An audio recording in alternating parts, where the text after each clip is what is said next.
What's up, y'all? Thanks for joining another episode of the 1776 podcast. Today we have on Allison Ryan. Allison is the co-founder of Explore Ranches, which is a very interesting company.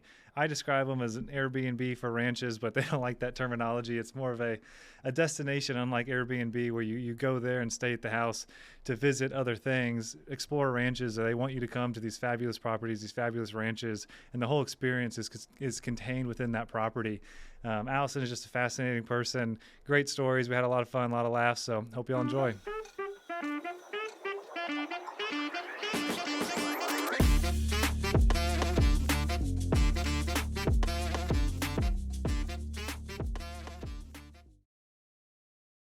Don't worry about it. Yeah. Yes. Nice. I got sick at the beginning of the summer when we went to the Adirondacks, and I had stomach problems all summer. Oh no. And then we went to Cuba and both got sick, and I came home and I was like, I think I'm gonna try that AG1, and within a couple days my stomach was totally normal again. That's awesome. Yeah. I've seen those advertised. I've thought I'm about trying it. Yeah. And I've always taken probiotics and stuff, but I'm a proponent now. Okay. Yeah. Nice. I was about to ask, had you tried other companies? I've drinks taken. before? I've had a green drink here and there, but not consistently one brand. But I've taken probiotics and a lot of the other things that are in here, and I don't know what's so special about their formulation, but It's working. It's good. And so you said you were Cuba and got sick, or where was? Yes. Oh, Well, I went to the Adirondacks first, and I Okay. got sick there for some reason. I don't know if it was a well water that didn't agree with me or what, but yeah. Then my husband and I went to Cuba this summer, What was which was that a highly educational. It was not the trip we were expecting to Really? have. Yeah, I think everyone's like, "Oh, it's so fun," and it feels like stepping back in time with the old cars and everything. And it turned out to be I hadn't had a trip that educational in 20 years. Educational how? I mean, what was it that? People are so poor. Oh, okay. And so many, some of them still are fans of the idea of communism, but you look around and you're like, why? sad. Yeah, why in the world would Why? you be a fan Because look, your city is in ruins, basically. The buildings are all dilapidated, and the government doesn't have the money to fix them because they're not, Russia isn't taking care of you anymore. The Soviet Union isn't taking care of you anymore. And then Venezuela was taking care of you for a while and giving you free oil, and they're not doing that anymore. So no one's taking care of you, and you can't take care of yourselves. So you're still on rations. You get That's a sad. pound of chicken for the month. That's horrible. Yeah, that? For the month, that's what they're for the giving month. out. And we would pass by grocery stores. They would be half empty. The shelves were half empty. You can't get anything. My husband filled half his suitcase with medicines because they can't get any medicines there.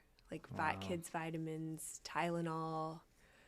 Just things we totally take for granted and you can get at the convenience store. Wow. Communism loses again. Yeah.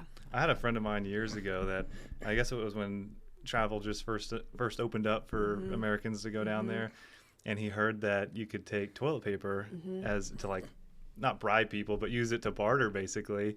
And so he took an entire suitcase just packed full of toilet paper. And at the time, I think he just thought it was kind of a funny idea and got down there.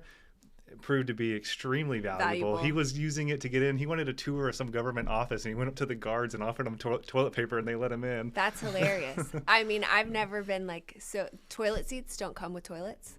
So half the toilets didn't have toilet seats, Holy cow. which you something you don't even think about.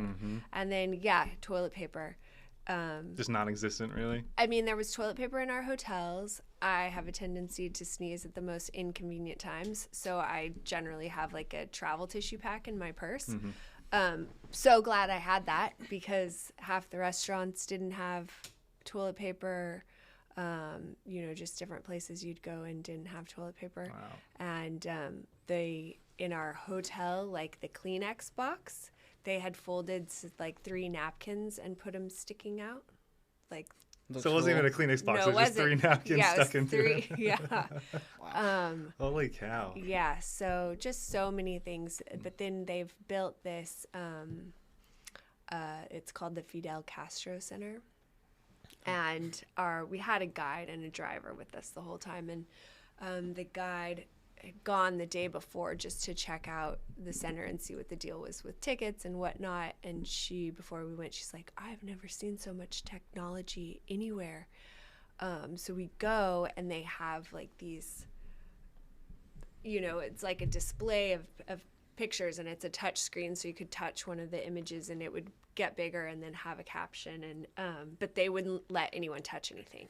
So there was a tour guide taking you through, and she would touch some of the pictures, but you weren't allowed to touch anything. And then they had this big interactive map that was, from the Revolution and where they went and everything. And then you go around, and there's an audio-visual room.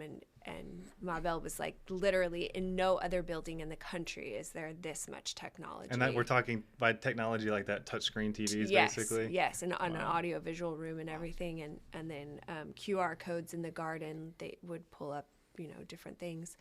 And so we walked out, and I asked her, does this bother you?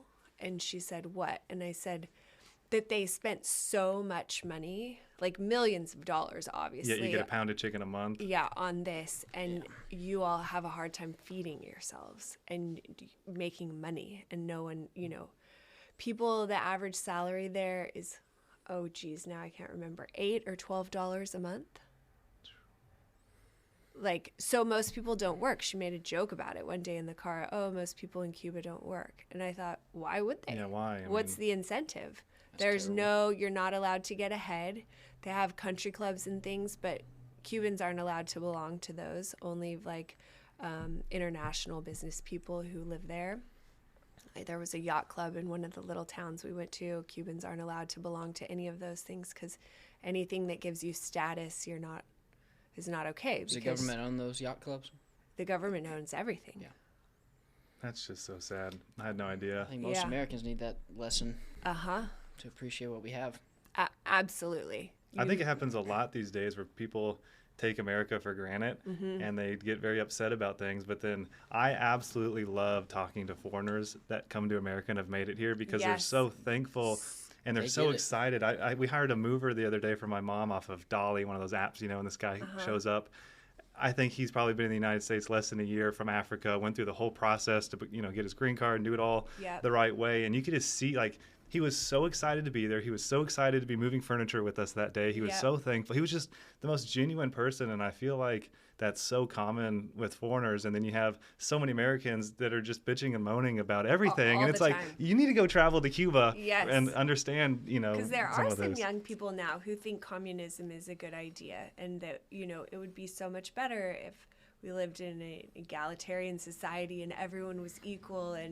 But you take away people's incentive to be innovative, their desire to work hard, like all that goes out the window when it's like, I'm going to have the same as you, even if I don't do anything. Yeah, communism has no place in America. No.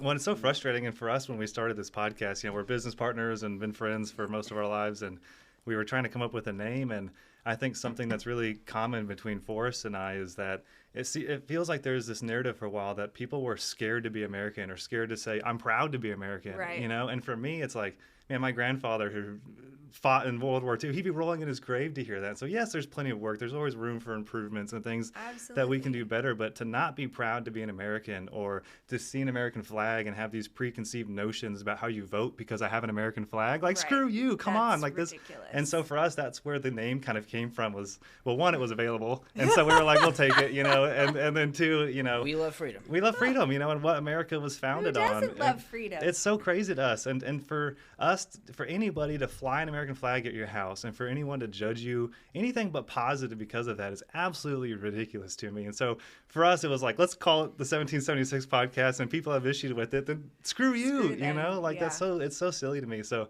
That's such a fascinating experience you had in Cuba. I mean, would you go back? Did you overall enjoy Oh your trip? no, I totally want to go back. Yeah. And actually, we went to Trinidad, small town that's on the Caribbean side of the island, and that was so sad too because they don't take care of their beaches. So they have this beautiful white sand beach with like crystal clear blue water, and the beach is covered in trash. Oh man. And Mabel, our guide, was frustrated. Like, she's like, I don't understand why they do this. And I said, I don't understand either, because it's theirs. Like, the whole point of like this communistic idea is that it's all of ours. Like, so why aren't we all taking care of it? And my husband freaked out and found a garbage sack and started picking up trash. So like after 15 minutes, I was like, okay, I'm done. I don't need to sit around in all this trash. Especially if the people there have no desire to pick up, that's just silly. It was really sad. Like beer bottles everywhere, and I mean just trash. Like it was like they ate something and they threw the trash on the ground.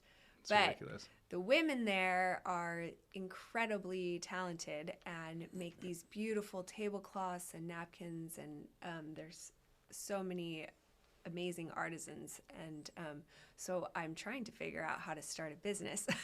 No, that'd be great. Be able to support them. Import Cuban goods. How is the Cuban government with that? Well, exporting goods out of there. It's not the Cuban government. It's the embargo here. So not allowing it to come in. Florida's a swing state, and there are a lot of Cubans in Florida who are still very unhappy with the fact that the government confiscated their land and money, and they like that embargo. Gotcha. Interesting. So, I had no idea. I don't pay too much attention to Cuban politics and all of that going on. So yeah, I mean, so close. Mm-hmm. Tend to forget about it. It's crazy how close it is. Yeah. And it was weird before we went and right after we got back. It was like every Uber driver we had was a Cuban. So then back here in the States. Yeah. So I mean, even when we got to the airport in Austin, and our ride home was a Cuban Uber driver, so we, asked him what his story was and how he had gotten here. It took him a year to get here, because they fly usually to Venezuela. It's easier for them to get like a visa to go to Venezuela, and so they'll fly there and then come up through the their border. way up. Yeah. Wow. Yeah. Yeah, our co-workers that are from south of the border, from Mexico, whose families still live there, and they travel back and forth. They're very unhappy with the situation because for years they've done it the right way, and now there's a bunch of people cheating the system, and it's frustrating to them. Frustrating for them. Yep. Mm-hmm. I grew up in El Paso, so I grew up in a border town, and on the border. And when I was young, everyone freely went back and forth all the time. Like, people from Mexico would come to El Paso to work during the day, and then they would go home in the evening. And that was normal behavior. And I listened to this, it was a revisionist history podcast with Malcolm Gladwell one day, and he was talking about like what had happened with the border situation. And apparently they put someone in charge who I can't, if he was a colonel or what, who had been in the field. He was used to being out. And then they put him in a desk job and put him like over border security or something. And he was like, I don't want to be in a desk. I want to know what's happening out there. So he went to like the border crossings, and he was like, what? People are just going back across, like back and forth willy-nilly, like no big deal. And I remember when it happened, I was in high school. They started making it harder to go back and forth, because we used to go back and forth at night. And they put all these barricades up, so you had to drive really slowly when you were coming back across. You couldn't run the border.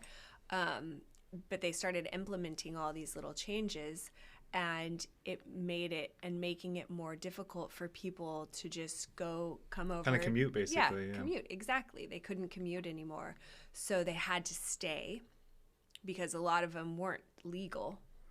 because they weren't trying to be legal. They weren't trying to be citizens. They were just coming over to work and then going back home. They were Mexicans. They wanted to be Mexicans and live in Mexico. But when you made it harder for them to get back and forth to work, they started staying. And then their families started coming because they didn't want to be separated from their family. So now instead of just coming over to work, you had an influx of people coming over illegally. It's so crazy how you try to fix one problem and it spurs another, and it's a constant battle. And the whole immigration issue is difficult because on one hand it's frustrating to see folks coming over illegally when there's so many that are trying to do it the right way. Right. And it's so easy to look at Mexicans in a tough situation or Cubans and feel for them because of what they're living with. And so it's such a balance. And then you also look at the rest of the world and people having issues, and so it's just so tricky, the whole situation down there and everything going on. But well, thank you for coming on the podcast. And so I want to ask you about, obviously, Explore Ranches. I know you're the co-founder. I've described to Explore Ranches, from my limited knowledge, that you're basically Airbnb for really cool, extravagant ranches. Is that more or less accurate?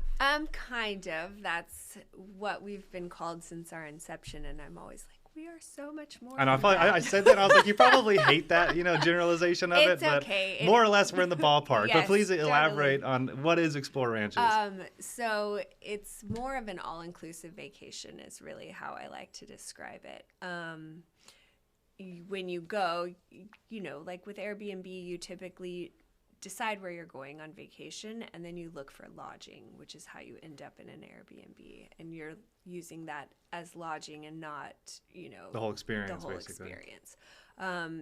But with us, you're renting a ranch, and so that's the experience, and being able to utilize what that ranch has to offer, whether it's hiking or horseback riding, fishing, paddling, whatever, birding, wildlife watching, stargazing.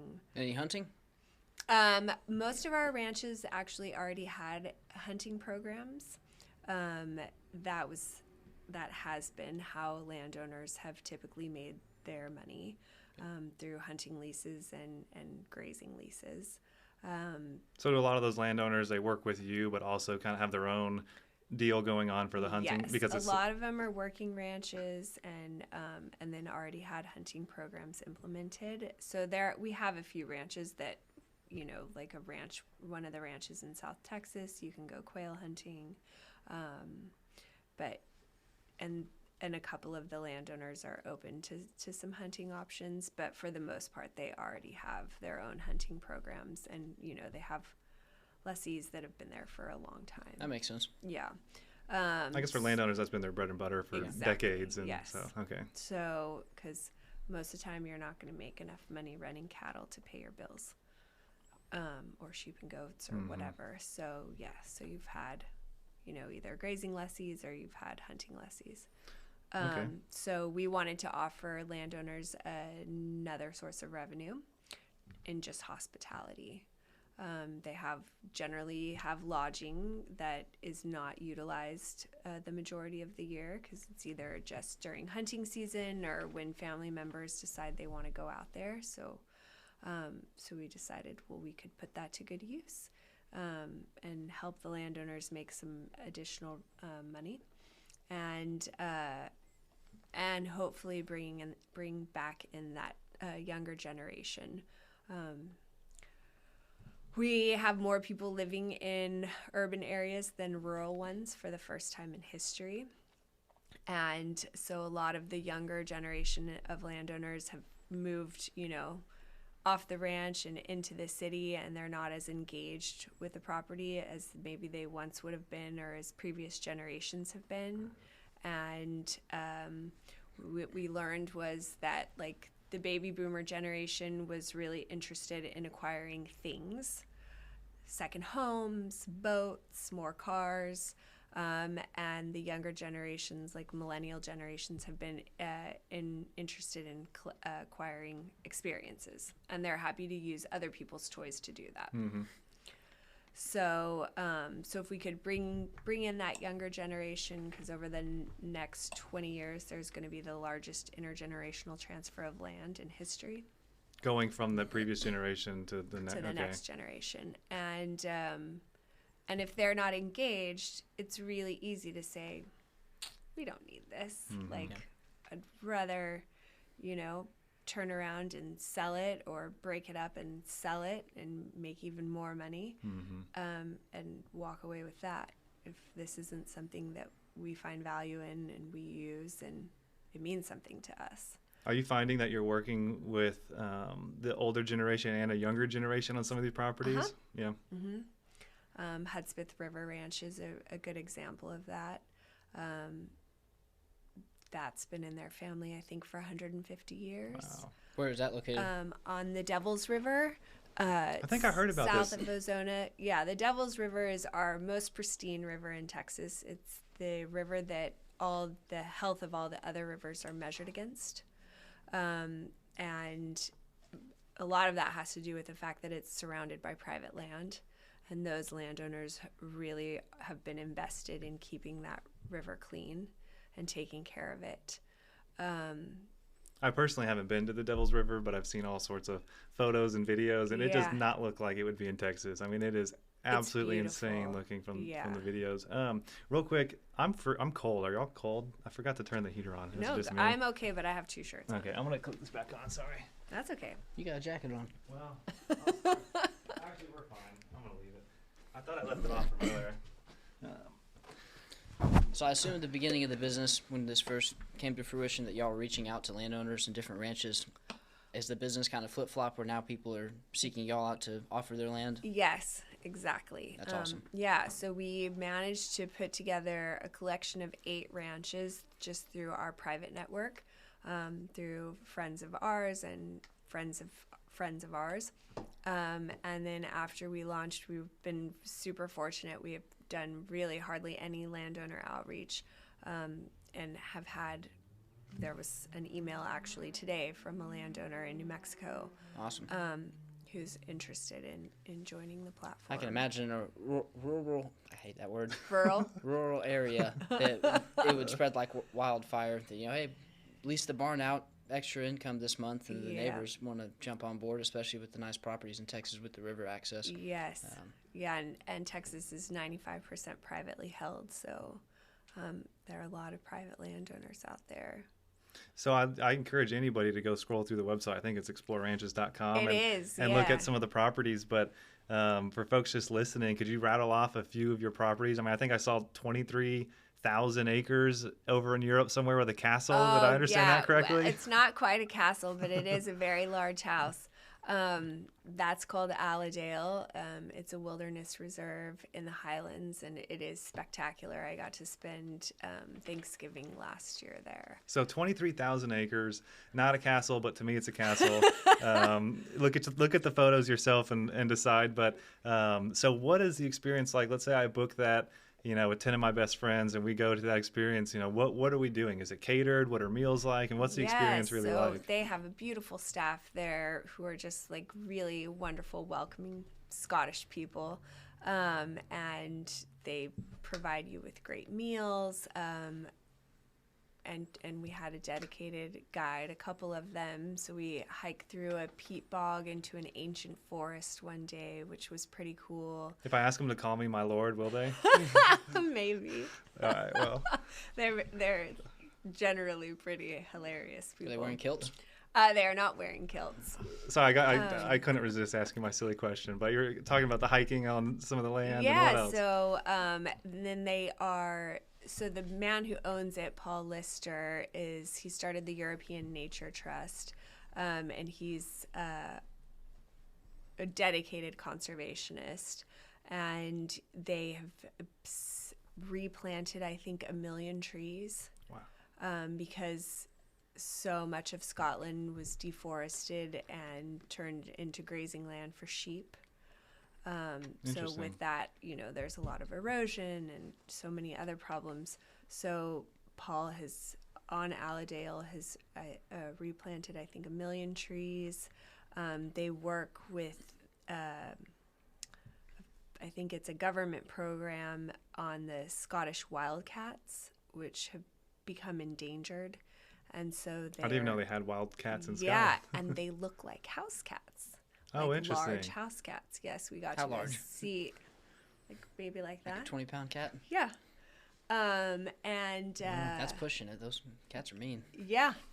And so we got to go into their little, like, not into with them, but outside of their breeding area that they have there. That's kind of scary, I'm not going to lie. I got into a fight with a kitten one time. It's a long story. And it tore me up. And the cat, I mean, I'm talking 3-pound cat, whooped my ass. And so in Scotland, they have 20-pound house cats. I'm a little. They might be 50. I don't know if I want to go to this castle unless we're hunting them. I mean, that's a little. No, they're in their like breeding Good. area. Keep them on a leash. So they're caged. But they reintroduced the red squirrel there because they had lost all the red squirrels. So they're working mostly in a conservation space, salmon. So with maintaining clean waterways and that's really Paul's passion. That's amazing. But they did take us one day. We passed this looked like a hobbit house, going out to hike somewhere and coming back. There was smoke coming out of the chimney of the Hobbit house, and I was like, "What is that?"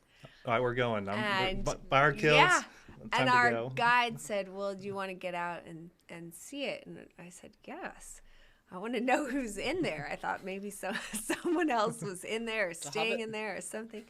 No, they had set up this amazing lunch for us. And so there was a fire, there was a wood-burning stove in there, and a fire in the fireplace, and a couple of the staff members had set a beautiful table and this amazing lunch. And on the other side of the Hobbit house, it dropped off, and you were sitting above the river. Wow. So it was pretty spectacular. I'm just envisioning this whole time. Who is his Harry Potter? The big dude with what's his name? He's got the little not the old man, the groundskeeper. Why can I not? Hagrid. I'm thinking of Hagrid's hut and Harry Potter. It has a little smoke, Yes. It's kind of funny. I feel that's in my like head that. what I'm thinking about right now. Except for it was like in a like built into a mound of earth, Oh, so is that yes. legit? Wow. Yes, so wow. it looked like a Hobbit house. That's very cool. Yeah. All right, back on Lord of the Rings now. And I've only seen, I think, one Lord of the Rings. Oh, no, that's a shame. We need to stop this podcast, put them on right now. It's a tragedy. So you got, the castle, not castle in Scotland. Yes. It's still a castle to me. Then we've got Headwaters of the Devil's River, which I know is incredible. What other properties stand out to you? Oh, gosh, they're all really special in their own way. We have a ranch partner in Montana that's 5 miles from the west entrance of Glacier National Park, which is obviously magnificent. The landscape there is just stunning. My cousin actually got married at that ranch in October, and I hadn't been there in the fall. And, living here in Texas where we don't have a true fall with leaves turning, and it was really quite beautiful. Sounds amazing. Yeah. And then we have a ranch partner in Costa Rica. Wow. Which is also a really cool place. So most people go to think, oh, I'm going to go to the beach in Costa Rica. But this is in the mountains. And you have, I think they have cloud forest, rainforest, and dry forest on that property. How interesting. And are right next to 2 volcanoes. That's awesome. How did you get connected with that property? So it's a family-owned ranch. One of the daughters runs it and runs the hospitality component because it's also a working ranch with cattle. And the brother found us, I think, on Instagram and reached out through Instagram. Oh, cool. And so he and I spoke a few times on the phone, and he invited me to come down and see it and meet them. So I did before COVID, actually, December before COVID.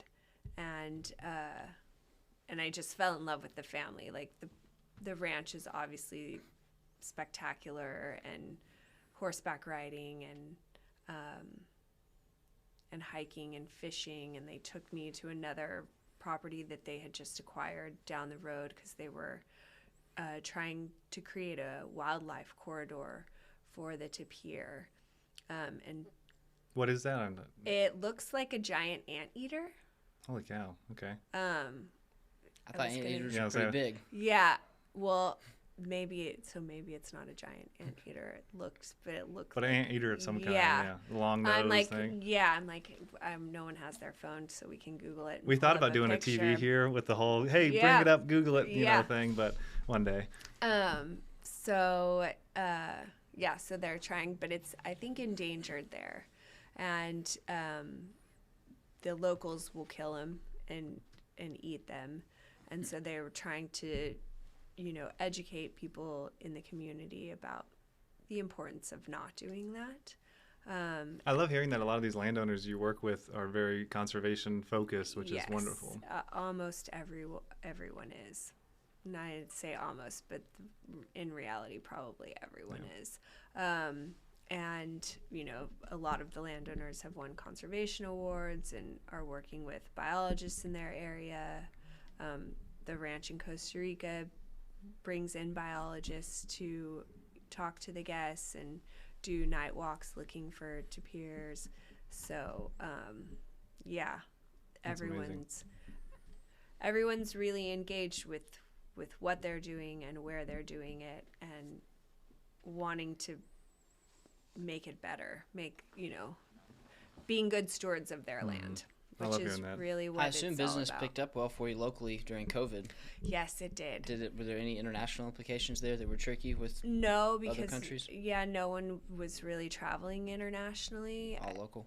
So yes, it was all domestic travel, and I mean, I feel guilty sometimes saying it, but COVID was great for our business. We launched Explore Ranches in December of 18, and so 19 was very slow for us. We are a self-funded company and didn't have a lot of money to put into marketing, and our trips are a higher price point, and so most people like to use their passports to travel, I found, when they're spending that much on a stay. Well, that makes sense, yeah. And so we were really slow in 19.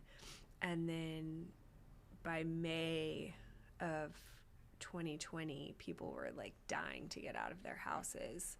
And I started calling what we were offering safe vacation alternatives. It is. I mean, 23,000 acres, that's pretty safe, So we got really busy, which was great. 2020 and 21 were really good for us. And then the world opened back up. And then I'm sure it was just more chaos. Well, it's been a lot slower. Oh, okay, interesting. Yeah, for the last almost 2 years, there was pent-up travel demand to go back to Europe, and most people I've talked to in the travel industry said, and like travel advisors specifically, are like, Italy. Everyone's That's just going back. All my clients talk about is wanting to go to Italy, and then they come home and they're complaining because it felt like being in New York or something. Everyone was American. Makes sense. We have a home building client we're talking to, and just got back from 30 days in Italy. Yeah. So that's, wow. Yeah, and apparently Japan now is having to like cap their tourists. How interesting. Because they have a flood of, I guess, American tourists. I'm not sure. Wow, I had no idea that. I knew travel had picked back up, but I didn't realize that. It's picked back up for sure. Domestic resort travel was down, I think, 30+% last year. Interesting. I mean, I just saw all these travel notifications going around telling Americans not to travel because of all the terrorist activity, which is, I don't think a lot of people pay attention to. But I have to ask,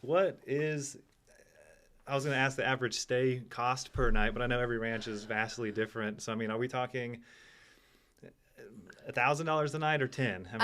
No, if you broke it down on average, it's like $2,000 a night. Okay. If you averaged it out across all ranches. That's really not bad, especially when cruising through the website, some of them sleep 36 or something. So that's really pretty reasonable. Yep. Some of them do sleep quite a number of people. We found that those are typically the ones that book best, where you can put 2 or 3 families in a house, just because you have a lot of multi-gen stays, grandparents taking, the kids and grandkids on a trip, or friend groups who like to travel together, or siblings who like to travel together with their kids.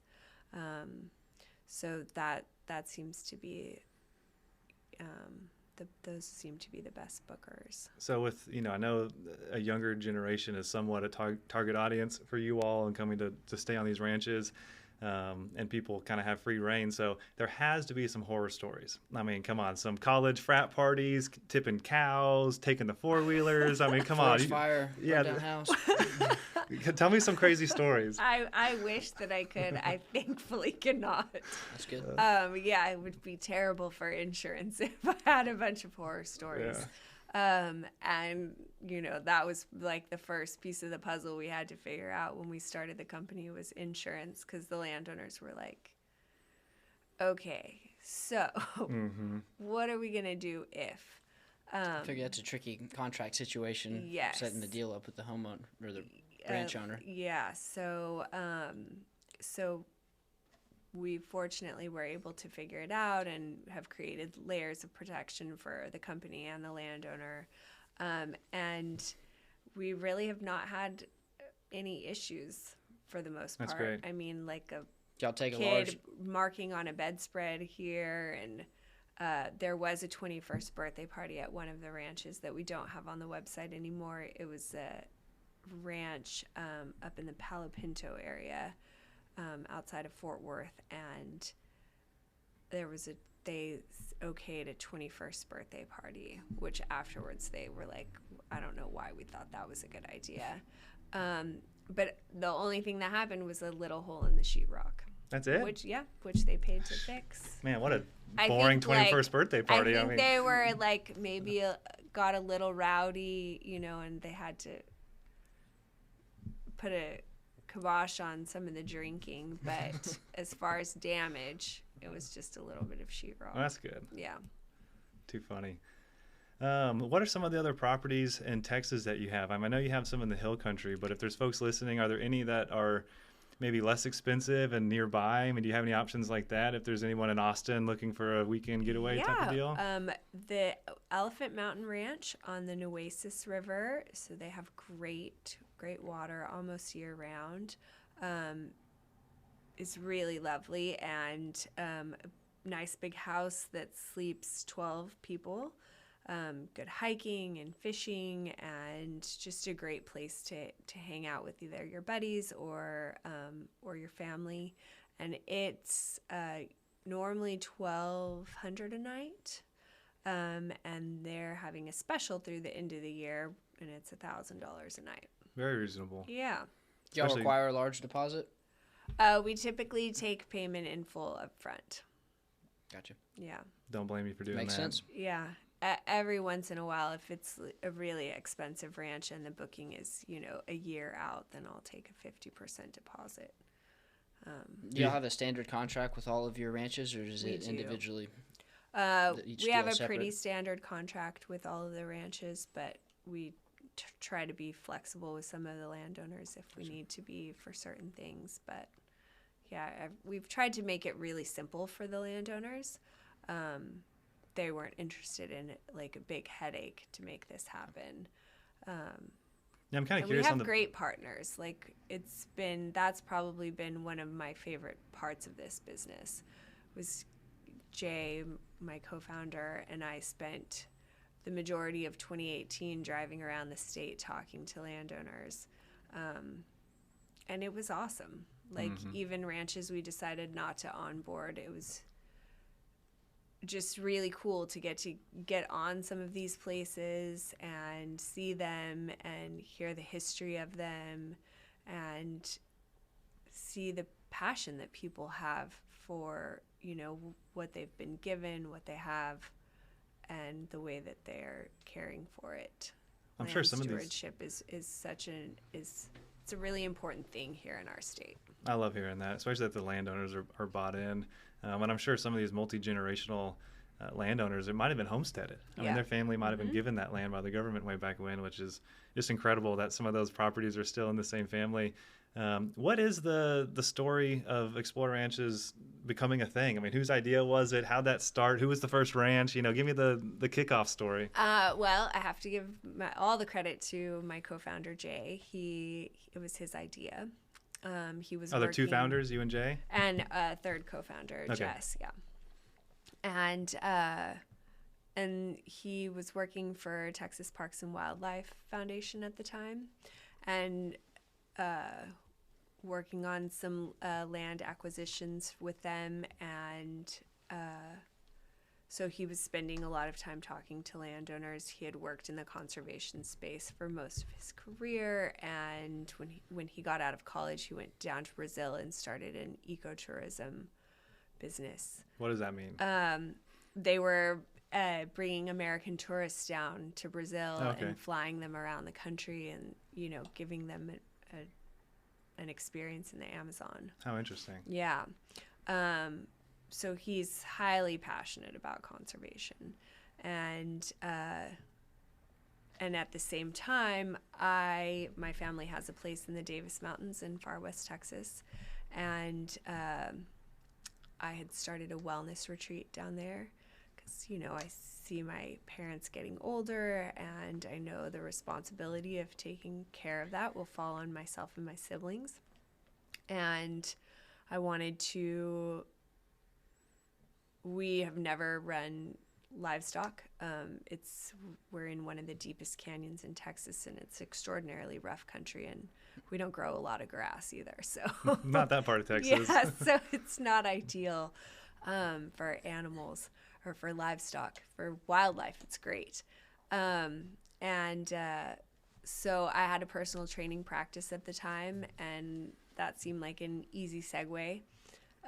So I started this wellness retreat and basically just took some of my clients out there and made them hike for 4 days, and my stepmom fixed them really healthy food, and they had a great time. How It cool. was like, this is amazing. People will pay to come out here and walk around. So Jay knew I was doing that, and so he came to me and Jess with this idea and said, what do you think this? Well, actually, he told me about this idea, and I was like, yeah, that sounds awesome. And he said, would you be interested as a landowner? And I said, for sure. So he brought two of his friends from business school, because he went to McCombs, and out to my family's place, and they had dinner with my family, and then they took off on a hike. We're bordered by the Nature Conservancy Preserve. Oh, very cool. Mm-hmm. And so the Indian paintings are on that property, and so they spent one night with us, and then they hiked to the preserve and spent one night over there, and then hiked back. But on their hike, they were fleshing out this idea, and his friends told him it was a terrible idea. But actually, it wasn't this specific idea. It was, he wanted to partner with private landowners and start an outfitting business and take groups of people onto private lands and, take them hiking and camping and whatnot. And they were like, yeah, you're trying to create a way to stay home with your family instead of traveling all the time. This is not going to be that. So this is a bad idea. You need to create like a web platform and aggregate these ranches and let them do the hosting. Good advice. Yeah. I mean, so they came up with this idea on that trip. And then he came to me and Jess and asked us if we would be interested in being his partners. But I think that was after I went with him to the first web development meeting, and we walked out, and I was like, you're going to need some help, dude. This is going to be a lot of work. And so when he asked us, he said, this is your fault that I'm asking you, because you said that I was going to need a lot of help. I said, I meant like an assistant. Yeah. But it's been great fun. And working together has been a lot of fun, and getting to travel around and meet landowners has been awesome. And we have had great guests and clients. We've had multiple return clients, and our business is truly at this point, because we don't have a huge marketing budget, has been word of mouth.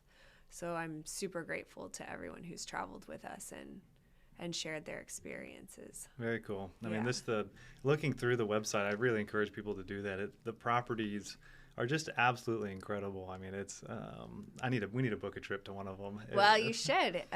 You should. They're all uniquely special because of the difference in their landscapes and what they have to offer. But we wanted people to, even if it was a smaller property and not one of these, we have some of the Turner properties on the website, and those are hundreds of thousands of acres. Wow. Vermejo's 500,000 acres. So if you rented that property for a weekend, I mean, is that one you could grab an ATV and go explore for days on end? Yeah, or e-bikes. Oh, that'd be fun. Yeah, they have e-bikes up there, and people love those. Oh, I bet. So it sounds like your family's property might have been the first official ranch on Explore Ranches? Yes, and then one of that we don't have anymore that was on the South Llano, Tom Vandevier's property. Yep, those were the two first. So when a new landowner calls, Costa Rica or my favorite Castle Not Castle in Scotland, who has the privilege of showing up and saying, I need to do a test run here and see if this works, because I want that job. That's been me. Well, when you retire, call me. I'd love to take your place. That sounds like quite the fun. Yeah, it's yes, I can't complain about my job at all. I mean, because you really have to vet them. I mean, you really have to go do the experience and wear the kilts and see the Hobbit house and do the whole thing. And meet the staff. Yeah. How cool. Make sure we're sharing a good experience. What would you say as of today is the hardest part of the business? I mean, it sounds like you've gone over a lot of the initial humps, words kind of out there, but I mean, what are some of the pain points that you guys are having right now, or what do you see future? I mean, what are you expanding into, or? Well, obviously growth, because that only happens if you have a large number of bookings and people taking your trips, and it has been slow. So hopefully that will pick up, or it won't be difficult to grow.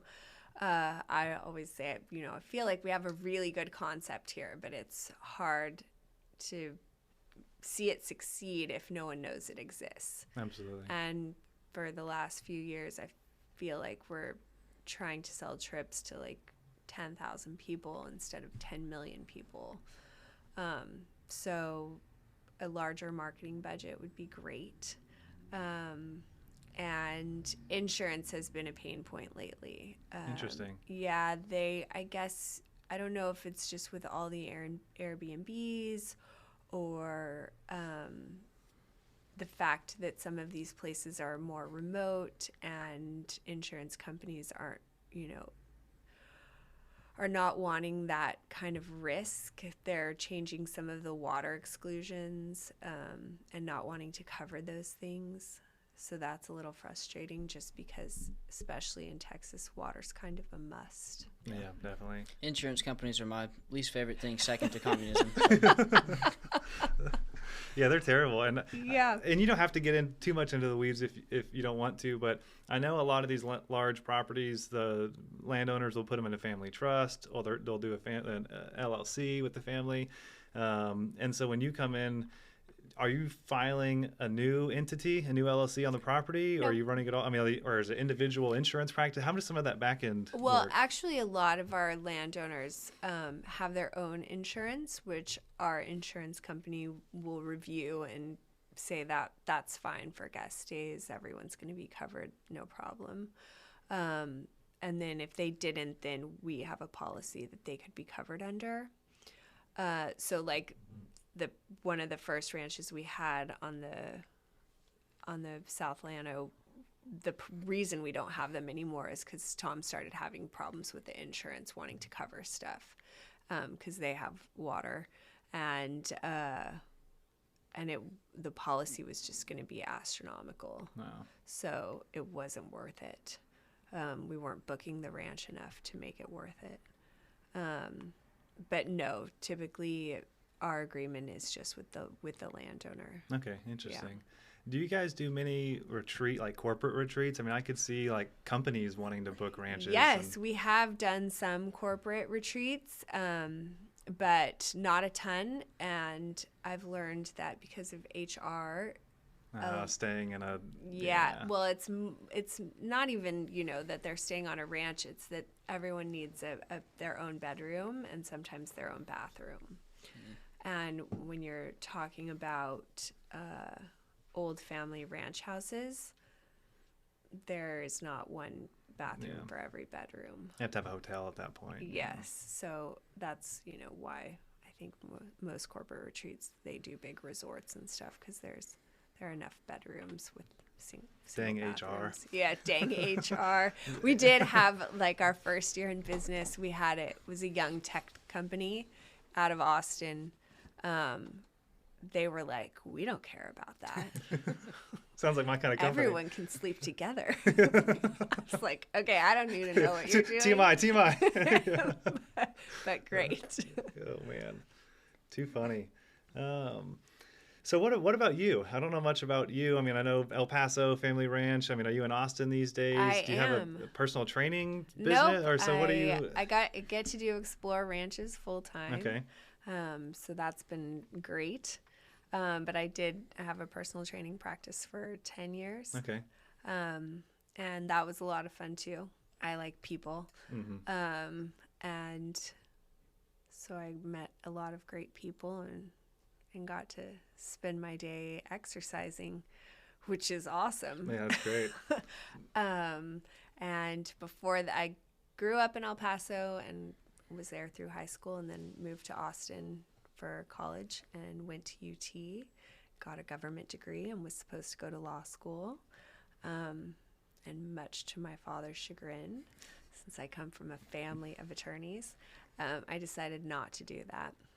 And good, there's enough attorneys. Yeah, especially here. Yeah. I mean, God, I drive around and I'm like, law office. You can throw a rock and hit 3 at our front door. Exactly. And with the law school here and the fact that no one ever wants to leave Austin, which is why I'm still here. Yeah, there are enough attorneys here. I remember one time my dad pulled up the statistics on how many new attorneys graduate every year from college, and they need somebody to sue. And I was like, holy cow. It was some just extravagant number, That's tens of thousands, if not hundreds of, every year there's new attorneys. They need work, they're going to be suing somebody. Totally. So it's crazy. Well, my dad is an estate planning attorney, and and he always said it was a great business to go into because everyone dies and everyone Job needs security. a will. Yeah. So I was like, yeah, Dad, but that sounds extraordinarily boring to me. But it's not, Allison. It's fascinating. And I worked for him a couple of summers in his office in high school. And I was like, yeah, this is not for me. Estate planning, Costa Rica, castles in Scotland. Yeah. I think you'd pick the right path I there. think so too. Yeah. Plus, I realized I don't like being in an office or behind a desk. I like to be outside. Yeah. The more time outside, the better. Absolutely. Well, if you ever need a extra photographer or someone to, you're feeling under the weather and need someone to go to Costa Rica for you and test out a ranch. Yes, you got 3 guys here that are more than happy to go test out some ranches for you. Oh, yeah. Well, what else? How can people get a hold of you? Explore Ranches? We are on Instagram at Explore Ranches, as Facebook as well. The website, exploreranches.com. There's a connect with us on there at info@Explore Ranches. I'm Allison at Explore Ranches. You can find us pretty easily. Very cool. Yeah. Was there anything else that we want to hit or touch on? Anything else with Explore Ranches that we should know about? I don't think so. I'm like, Grant, is there anything else? Yeah, I'm trying to think. I think we covered the questions I had for you. It's such a fascinating business and the way you guys operate. I remember when I first heard about it a few years ago. I just thought it was the coolest thing, and I'm friends with Josh Winkler that works with y'all. And I so, love Josh. Yeah, he's a good dude, and I remember when he came to work for you, I was like, "What is this Explore Ranches thing?" And I just think it's the most fascinating business. And so when we started this podcast, we had to have y'all on to come talk about it. Well, thanks. I appreciate it. Yeah, we were very fortunate to grow up the way we did, the three of us, and having access to private land, and it really informs who you become as a person when you're able to spend that much time in a wild place. You realize how very small you are. Absolutely, I couldn't agree more. And we wanted to share that with other people and give them those experiences as well, and really give people the space and the opportunity to connect with themselves and their families in a way that you don't get to do when everyone has their nose in their phone, and is busy in this very hectic world that we have. And when you get out there and all the noise is gone, it makes doing that a lot easier and a lot more meaningful and impactful.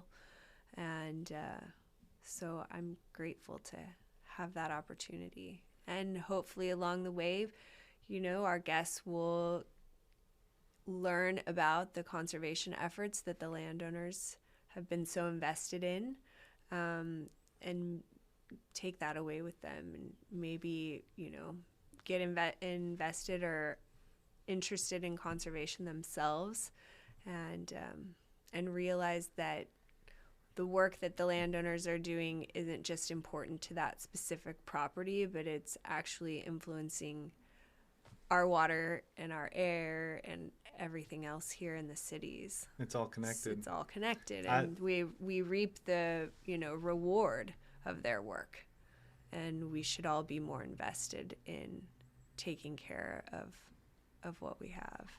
I could not agree more, and I love hearing that you and your other founders have such a place in your hearts for conservation. That's such a big part of the business. I absolutely love hearing that. And as you work with these landowners, I think you said one of your properties, I'm sure multiple do, but part of the experience for the guest is educating them on the conservation aspects of the property. And so I think that's just absolutely fascinating, that you all are doing that, and like you said at the beginning, it's not, it is the destination. You're not going you are booking the place that is the whole experience. And so having the conservation element to that is huge. And so thank you all for doing that. It's amazing. Yeah, it's been our great pleasure.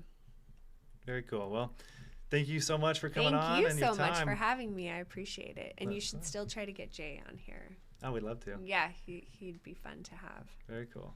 And he's been doing all sorts of cool and interesting things. Just finished walking the coast with his wife. Which coast? The Texas coast. Oh, wow. Yeah, they're making a documentary for educational purposes. I think they want to get it in schools. I think it's going to be on PBS. How interesting. Yeah, about the Texas coast and what's happening down there. Because, I'm guilty of it. I don't spend a lot of time on the coast or have been very informed about what's going on. I know very little about coastal issues. I know that there's some wind turbines killing birds and all sorts of things, but beyond that, I don't really know too much. So honestly. It'll be good for all of us to watch. We'll have to keep an eye out for it. Do we know when that comes out? I think next year. It's called Chasing the Tide. Okay. Yeah. Very cool. We'll have to check it out. Yeah. Sweet. Well, thank you, Allison. Thank you, guys. I appreciate it. Cool.